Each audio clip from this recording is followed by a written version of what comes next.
Hey everyone, welcome back to the Dairy Raid and another morning walk and talk. It's been a busy day and a half for the Badgers as the transfer portal officially opens up.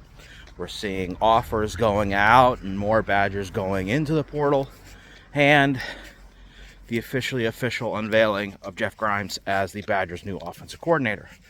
So it's a perfect time to put the feelers out there, get some questions for you guys, and do another walk and talk. So without wasting any time, let's get right into it.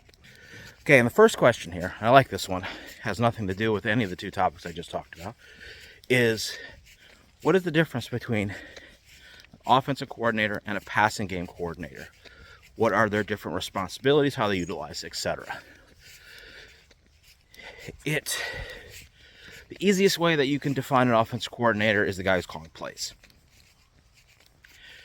In some systems, you'll have an offensive-minded head coach. He might be calling the plays. He'll have a separate offensive coordinator. And in situations like that, he's helping develop the offensive game plan. But for me, it's simply put, the guy who's calling plays is the offensive coordinator because he takes all the information that's gathered throughout the entire coaching staff and he puts it on the field. A passing game coordinator, this really depends on how the program is set up. And some schools or some programs will use a passing game coordinator as he is everything in the passing game up to calling plays. He is doing the breakdown, he is doing the game plan, he is installing the game plan, and then on game day he is passing off play calling responsibilities to the offensive coordinator. In certain cases, it is a lot less than that, and while he is running passing game focused, he is more big picture. And so it really depends on what your program structure is.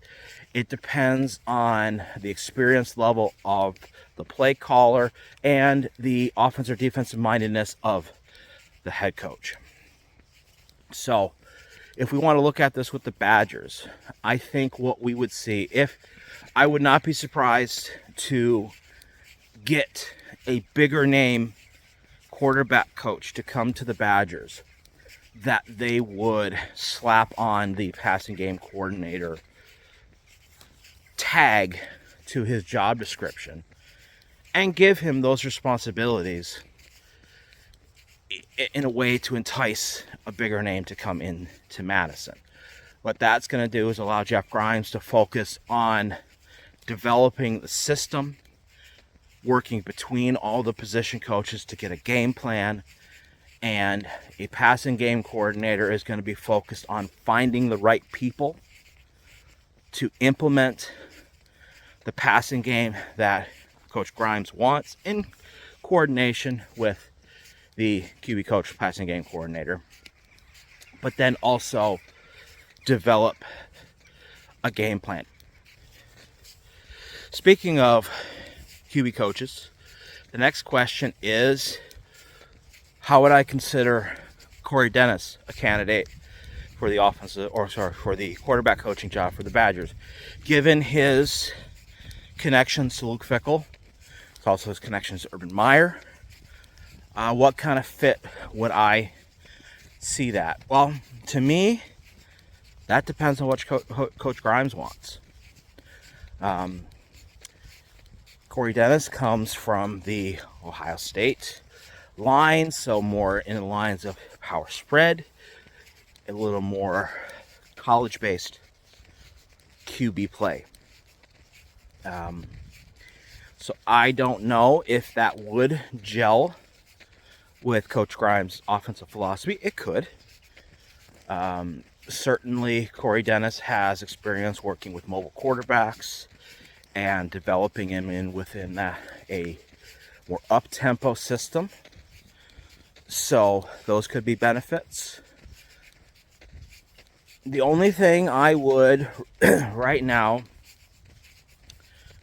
say against it is, now that Corey Dennis has left Ohio State, He hadn't had much success at Tulsa.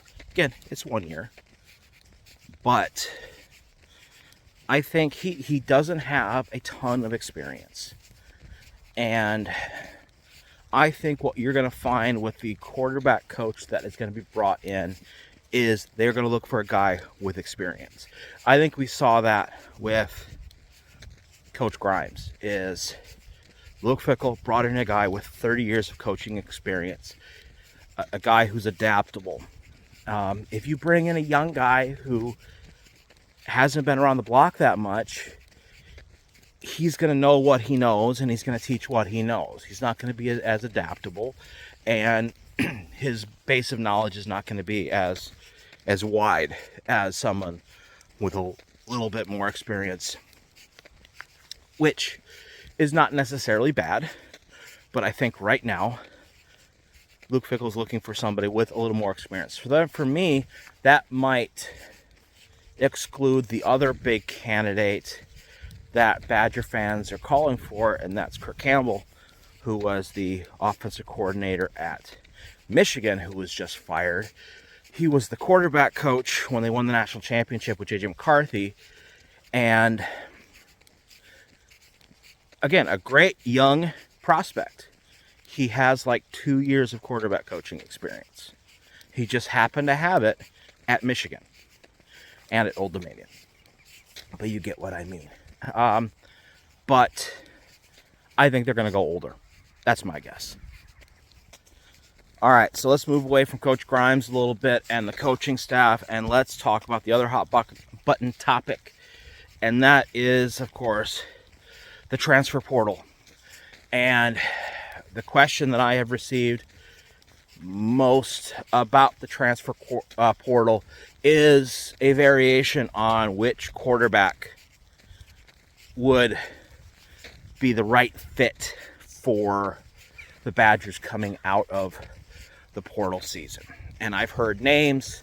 Chandler Morris has come up. Connor Wegman has come up. A lot of names. Who would I think would fit the bill? We'll start with Chandler Morris because specifically a question was asked in the Q&A about this. Chandler Morris is very talented, and his knock for me is one of the criteria that I said I was not looking for in a transfer player. Wisconsin would be his 4th program in 5 years. No, that's too much, in my opinion. I don't know why he transferred. I don't care. Hopping around like that on purpose is a big red flag for me. Just my opinion. Also, I right now am not in the mood for another 1-year rental type QB. Now, I'm saying this and you guys are yelling at your screen right now, but we've got the 2 young quarterbacks. Why bring in another one? I would agree. That's why I want someone down the middle. And where someone like Connor Wegman is a little bit better of a candidate, I don't think he's coming to Wisconsin, even though they're interested, because he's going to be, the next Kyle McCord, and he's going to get a lot of big-time offers. But what I like about him is he has 2 years of eligibility left. And to me, what it does is it gives you potentially this season. It gives him the motivation, or him or any quarterback who comes in with 2 years of eligibility left. It gives them the motivation that they have to win the job. Because if they're just coming in as a 1-year rental, I think part of the appeal is the coaching staff saying, yeah, you're going to be QB1. It's like when Tyler Van Dyke came in and everyone was talking about the quarterback competition between him and Braden Locke. There was no competition. It was waiting for Tyler Van Dyke to catch up to Braden Locke in terms of comfort within the system for him to be officially named the starter. He was starter day 1. But if you bring in a guy like this who has a couple years of eligibility left, you're going to give the younger guys a sense that he is more on common ground with them. They're on the same footing. So that is a positive thing. Also, it gives us a buffer in case the young guys don't pan out and they don't develop as quickly as we would expect or want. Not that that's necessary, but that buffer is going to be there, where you could have a couple years to grow within the system, etc. I don't think the movement and the QB room for the Badgers is over right now. I'm thinking there is going to be some post-spring movement, and whether it's one quarterback or two. So I think the guy that they're going to bring in the portal now in the winter to going into fall camp, into spring ball, has got to be a guy that they can see both in a right now and a next year type of way. All right, next up, and again, getting a lot of questions on Coach Grimes' scheme. A lot of these have come after I put out my video on breaking down his scheme. Briefly, as an introduction, first thing, thank you to everybody who's watched that video and who have subscribed based off that video. It's one of the best videos in terms of viewership I've ever had. So thank you guys for that. So the big question that I get a lot is, how would I categorize Coach Grimes' offense? Is it power spread? Is it pro spread? What is it? Well, it's a pro style offense with college sensibilities. His running game is very pro style. You see it on Sundays. And I think what you're going to see in the passing game, depending on who the coordinator is a simplified version of what you see on Sundays. And I think that fits the type of players we can recruit. It fits the quote-unquote identity of Wisconsin football. And I think it is saying the buzzwords, the right buzzwords, that is going to make the sweater vests happy. Okay, but springboarding off of that, another question that I got that I really like is, in my Grimes video, I mentioned that a lot of the things that he was doing had a Shanahan-esque tinge to it. Very reminiscent of those systems. But the question is why don't we see more essentially pro-style offenses in college football? Well, the simple thing is, true pro-style offenses work a lot better with pro-style talent. Talent is the key word. And why, for the longest time, you saw the teams that stuck to the quote-unquote pro-style banner the longest were the teams that had the most pro-style talent. You would have Alabama, you would have Georgia, etc.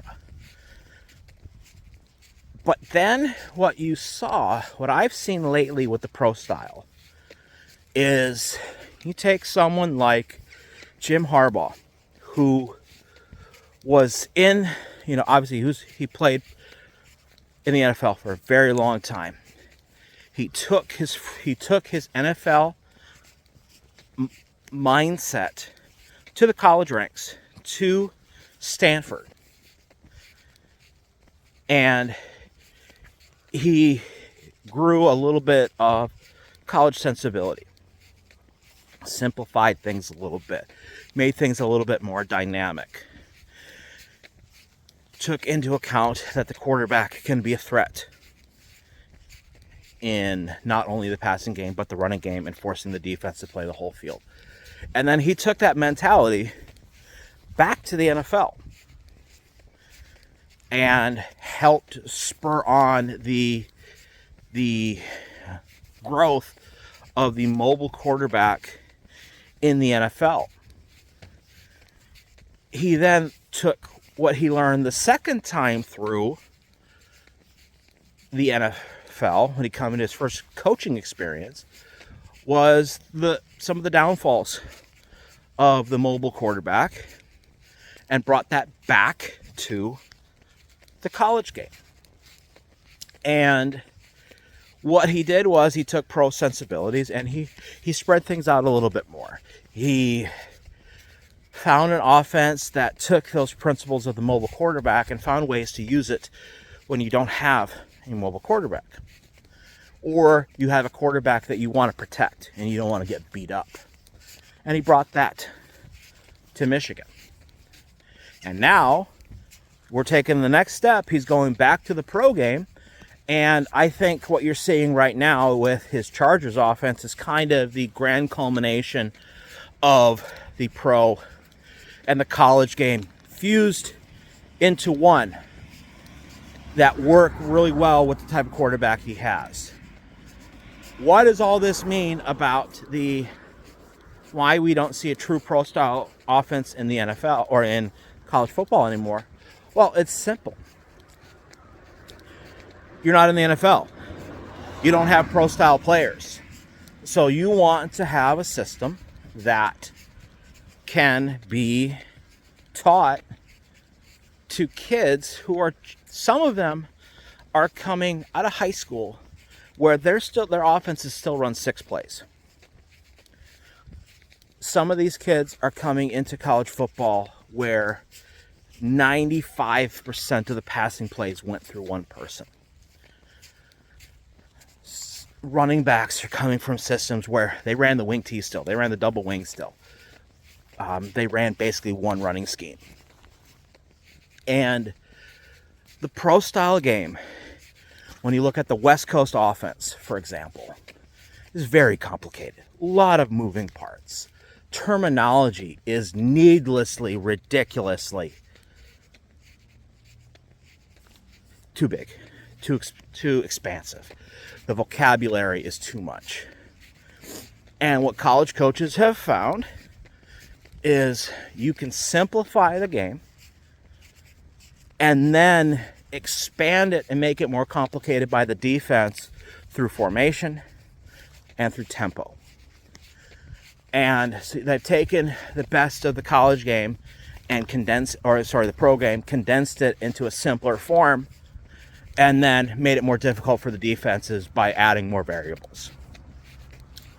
So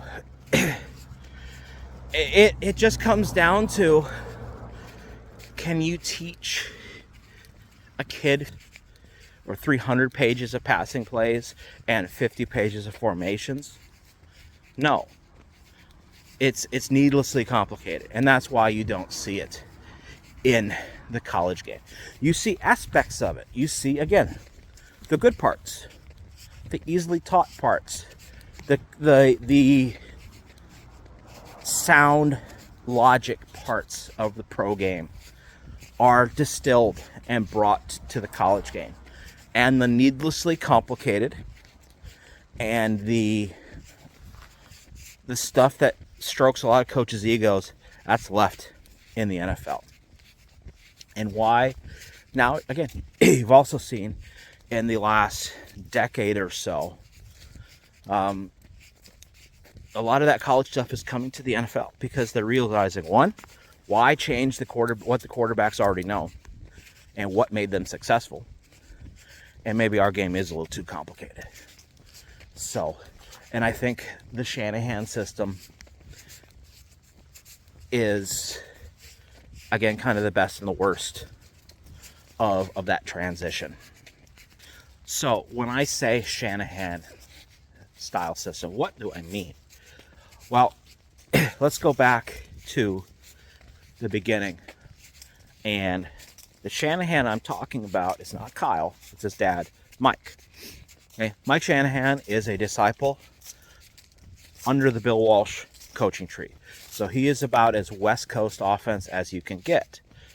When he was with the Broncos, however, what he did, the essential, if I could simplify what the West Coast offense is in one play, is it was an offense that utilized running backs, fullbacks, tight ends in the short to intermediate passing game as a replacement for the run game, the traditional pro style run game.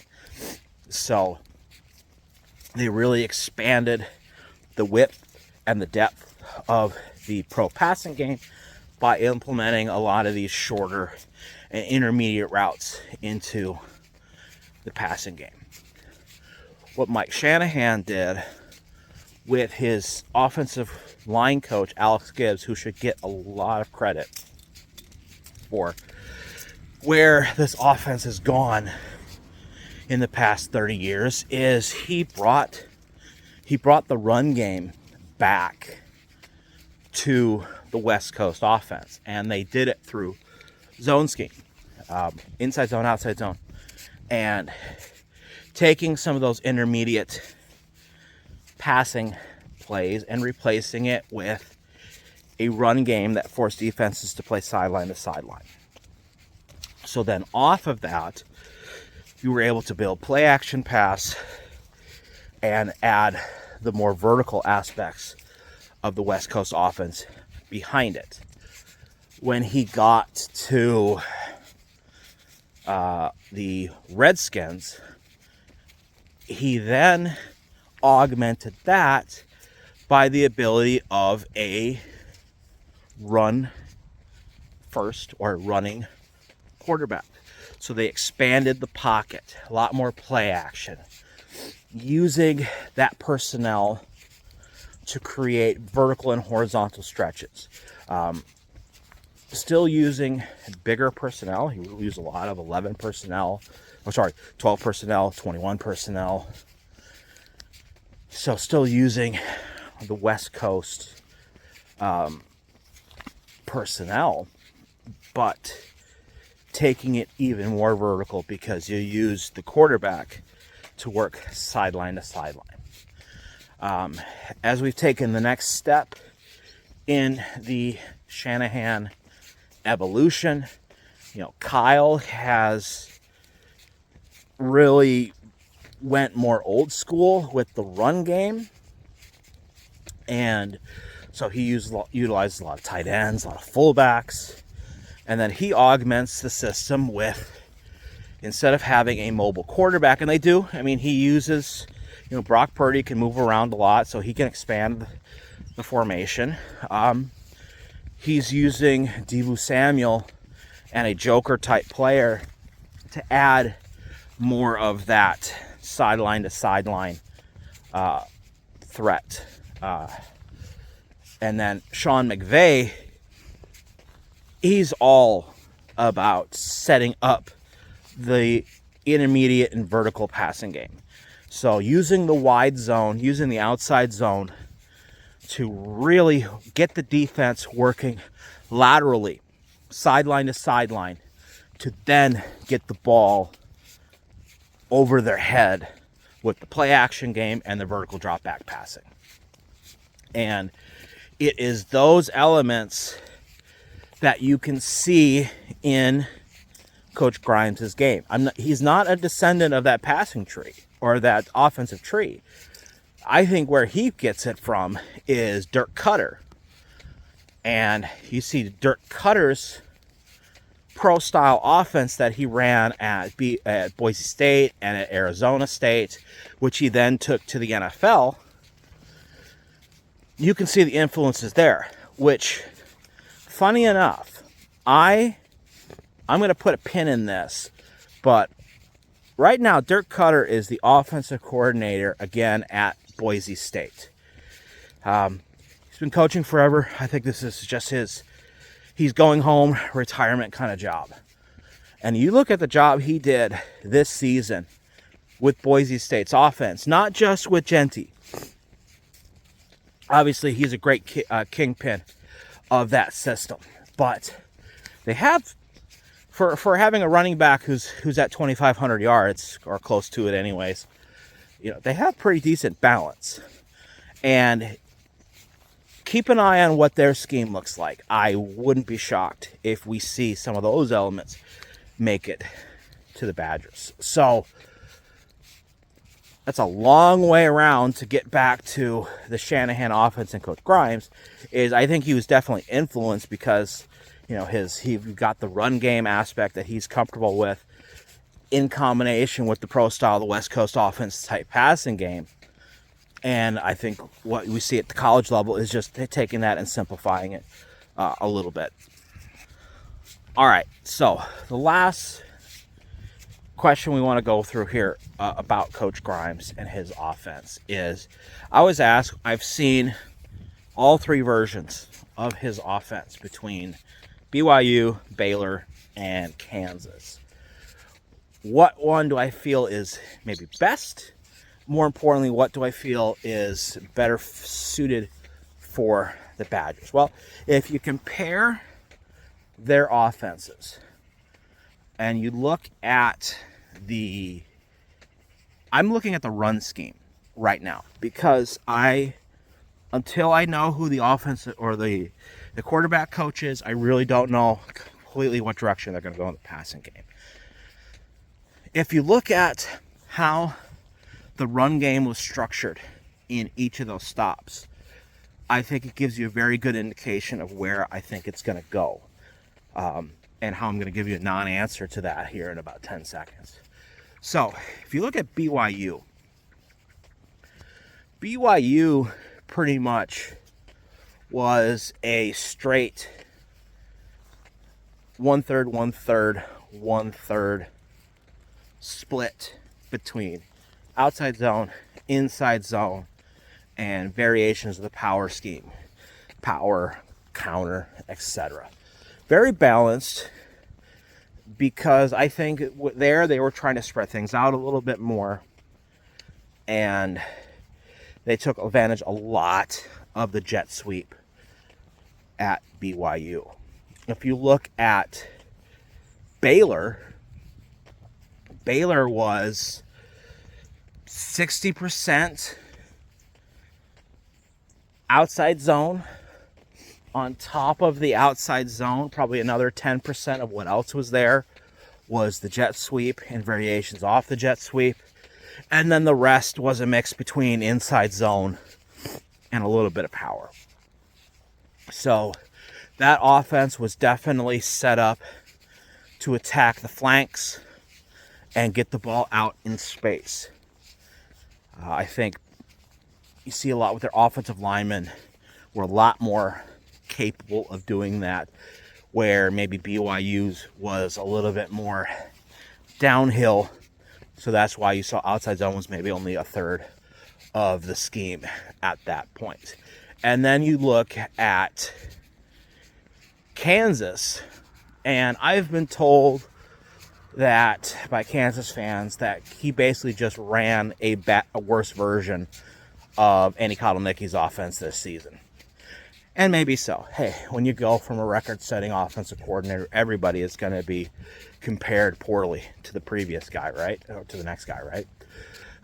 If you look at his scheme this season, though, you'd see they're about 40% outside zone, and then a big mix of everything else for the remaining parts. You saw power scheme, you saw inside zone, you saw duo, you saw speed option. A big mix, and I think a lot of that had to do with the quarterback, which brings us to the finality of which one fits best. It all depends on the quarterback. Obviously, if we want to look at success rate, points, which is the most important metric of a good offense, is how many points it scores. The BYU version was clearly the best one. The reason why it was best is because he had a 3-year starter who ended up being the second pick in the NFL draft. And who cares of what he was in the NFL? Zach Wilson was a very good college quarterback. And they built a very successful system behind him, which culminated in the 11-1 season they had in 2020 and got him to be the number 2 pick in the draft. You look at Baylor and you look at Kansas, quarterback play was not on the same level. Kansas had the better running game, and that allowed them to be more balanced. Jalen Daniels was a very mobile playmaking type quarterback, so they were able to utilize him in ways that helped the offense, even if his prototypical passing game was not at the level it maybe should have been. So they used him differently there. So how is the offense going to look with the Badgers? It's all going to depend on the QB. And it's a cop-out answer, but it's true. So it's going to have to be an offense that's based around the abilities of the QB. Now, if we go into the season, let's look at the options we have. We've got 3 options, essentially. If we have Braden Locke as the starter, I think you're going to see a lot more reliance on the run game and on play action pass. That. If you end up with the young guys are athletic enough that the pocket can be expanded. They can use them in the QB run game a little bit more, and that will kind of balance things out, maybe look a little bit more like how Kansas looked this year. And then the wild card is, do we bring in a talented transfer? Bring in a transfer, and his ability, assuming that we have experience, an experienced quarterback who can stretch the field vertically, you'll see more of a passing game. So simple cop-out, simple non-answer is that it's all going to be dependent on the quarterback. All right, so I think we're going to call it there today. A lot of good questions from you guys. Thank you again for asking them. Also got some pretty good suggestions in the inbox I put in there as well. Suggestions for videos. And one of them was they like it when I'm collaborating and speaking with other Badger creators. And I think that's a great idea. Stay tuned. Might be some new stuff coming along with that. Otherwise, the off season is just beginning. As the coaching staff gets nailed down, it's going to give us more to talk about as the transfers in and out kind of solidify themselves, and we see where the roster is going to be this coming season. We will nail down more stuff to talk about. But until then, thank you for watching, and we'll see you next time.